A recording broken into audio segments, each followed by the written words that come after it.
Bana, pengine ujumbe wa Diamond Platinum unawezekana ni majibu tosha kwa wale wote ambao wamekuwa wakiguess kwamba Zuchu ni mjamzito mara hivi na vitu kama hivi hapa. Unajua kumekuwa na moja kati ya video ambayo ilikuwa imetrend Zuchu akiwa yuko kwenye moja kati ya show yake akifanya performance pale na lile gauni lake.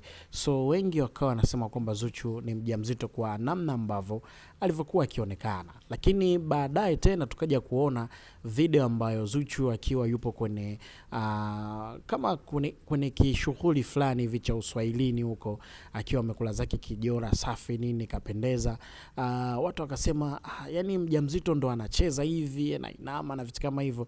So watu wakabaki kwenye maswali. Hata Juma Lokole pia naye alikuja akaposti hiyo video na akasema kwamba mlikuwa mnasema ana mimba inakuaje?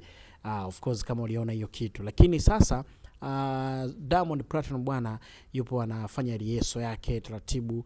Tunafahamu anajiandaa kwa ajili ya tour yake ambao anazunguka katika baadhi ya mikoa na nchi kwa ajili ya kupiga event zake na vitu kama hivi hapo. Sasa kati anafanya mazoezi ameweza kuposti moja kati ya video ambayo anaonekana akiwa anafanya mazoezi, na comment ya Zuchu ikaja kwa chini pale, akacomment akamwambia fanya kazi mume wangu mzuri, na naendelea kukuombea kila siku.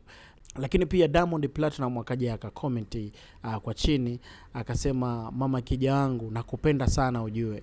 So aliweza kucomment hivyo simple tu. So kitu ambacho watu wengi sana kimeweza kuwafikirisha kwamba inawezekana kweli Zuchu yuko hivyo ambavyo watu wengi wamekuwa wakifikiria. Lakini si habari mbaya, ni habari njema sana kwa watu wote, mashabiki wa Diamond Platinum na watu wa karibu, familia na vitu kama hivi hapo, kwamba pengine kweli Zuchu ni mama kijacho, au sio?